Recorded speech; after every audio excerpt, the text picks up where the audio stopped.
Dari tahun 90. Jadi kita tuh masih ada hubungan saudara. Jadi dulu tahun 90 keluarga Bang L ini datang ke Bali, tinggal sama keluarga saya di Bali. 30 tahun.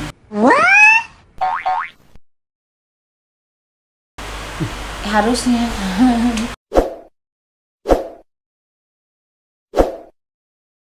Dari kecil kebiasaan dia adalah melindungi saya. Membuat saya happy, menemani saya bermain, apapun yang saya minta akan selalu diiyakan sama dia. Itulah kebiasaan Bang El dari kecil. Bang El apapun yang saya mau ya, kayak sampai aku suruh dia main-main boneka pun dia mau, menemani saya latihan balet dia mau. Apapun. Di luar nalar lah. Kadang-kadang sampai dia tuh tidak ada waktu untuk bermain sama temennya karena saya terlalu yang jadi kalau udah sama saya ya Bang El milik saya. Dia sampai tidak berteman, ya enggak? Teman dia hanyalah saya gitu kan. Menguasai.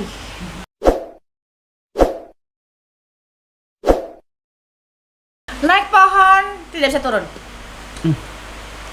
Aku tapi ya aku naik pohon nggak bisa turun dan dia yang membantu aku turun dan nggak sama-sama nggak bisa turun juga. Jadi gini, dia tuh takut. Waktu itu aku pengen naik pohon, dia bilang jangan naik pohon, nggak bisa, tinggi dan aku tetap bandel naik gitu kan. Dan aku tahu dia tuh takut ketinggian. Kamu sih takut ketinggian nggak? Masih. Dan aku tahu dia tuh orang yang takut ketinggian. Nah karena aku nggak bisa turun, ya kan? Terus kakakku lewat, aku bilang sama kakakku, mas tolongin dong. Kakakku dengan ceknya bisa naik dia sendiri gitu. Aku sambil lewat sambil jalan, aku bilang. Terus ya aku mau nangis mau gimana kan nggak bisa kan. Aku tahu dia takut ketinggian, tapi demi ngelindungin aku dia tuh paksa loh manjat pohon ke atas biar bantu aku turun ke bawah. Dan yang ada dia tuh jatuh ke tanah supaya aku bisa jatuh juga, menjatuhkan diri. Jadi aku tuh jatuh di atasnya dia sebagai bantalnya dia.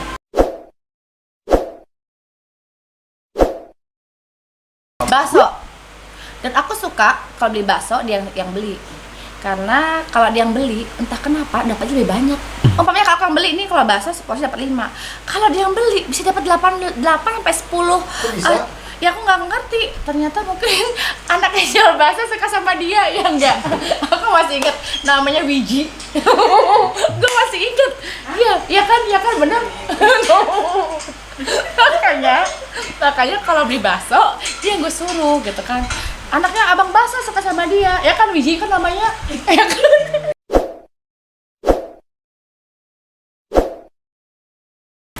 Pacaran, kita itu sempat pacaran tahun 95. Tahun 95 itu dia SMP kelas 3, aku naik SMA kelas 1 gitu kan.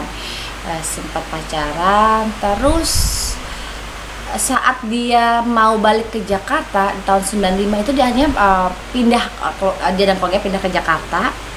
Sebelum pindah dia sempat bicara kayak gini, pamit sama aku kan, Dek,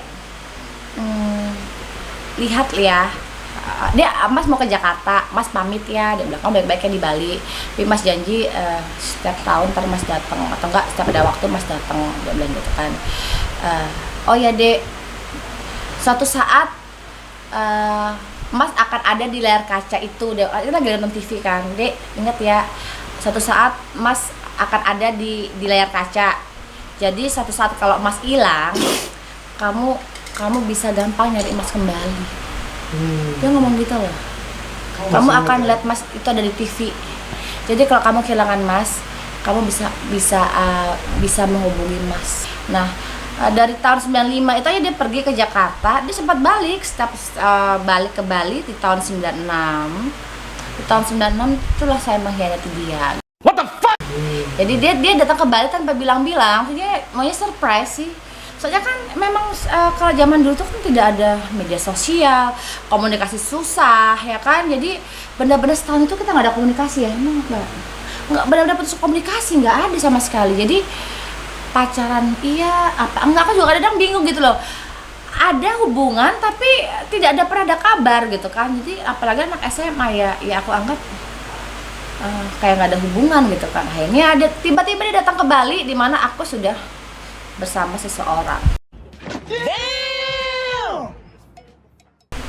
Begitu. Jadi ya itulah awal mulanya kehancuran hubungan kita. Sampai kita ketemu lagi berapa tahun kemudian ya. Ayah aku menikah berapa tahun kemudian itu yang kamu tahu aku nikah nggak? Yang pertama nggak tahu.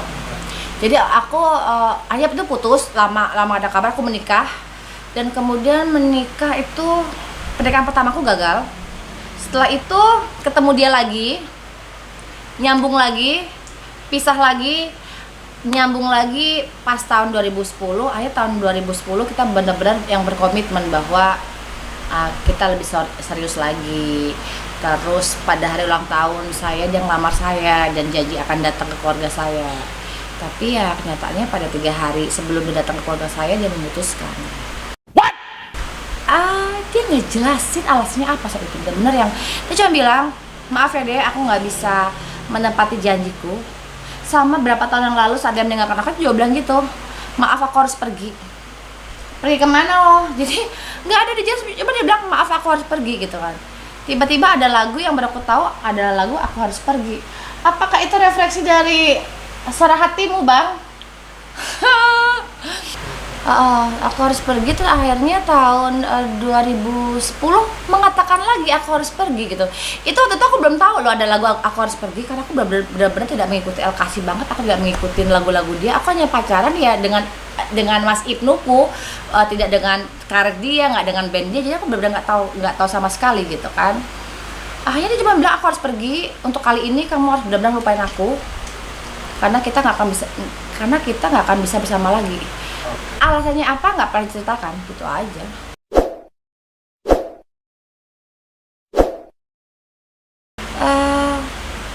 Tanggapinnya kalau nyari sensasi seharusnya dari 10 tahun yang lalu atau nggak dari 12 tahun yang lalu seharusnya kan. Tapi ya aku tanggapin positif aja lah. Mungkin kenyinyiran kalian itu bentuk sayang kalian sama Bang El, bentuk peduli kalian sama Bang El. Jadi ya udah, hanya waktu lah yang bisa ngebuktiin aku tulus apa enggak, itu aja deh. Hanya waktu. Saya tulus dan tidaknya itu hanya aku dan Tuhanku yang tahu, dan kamu yang merasakan aku tulus nggak Bang? Tulus nggak Bang? Tulus. Sotoy.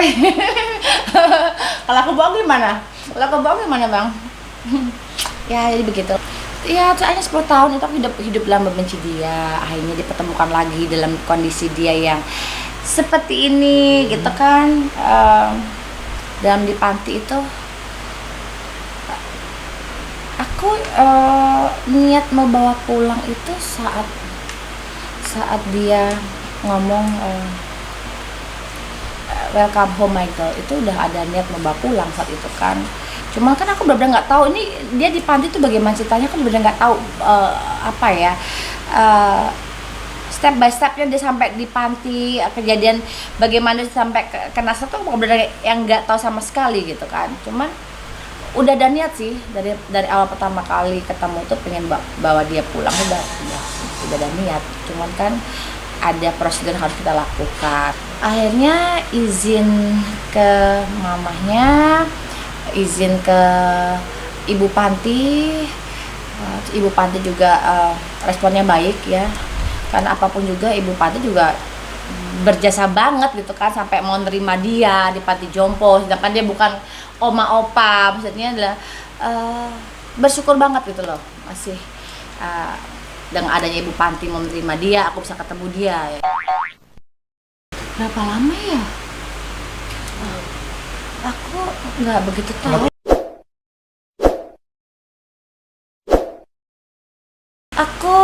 Harapanku ke depannya cuma aku yang terbaik aja, dan aku hanya berharap Abang El ada dalam hidup aku 30 tahun ke depan, bisa menua bersama aku 30 tahun ke depan. Aku tidak berharap suara indahnya, aku tidak berharap derap langkahnya menemani aku. Aku hanya berharap keberadaannya dia selalu berada di hidup aku, itu aja. Oke guys, jangan lupa like, subscribe, dan komen. Nonton ya. Dadah.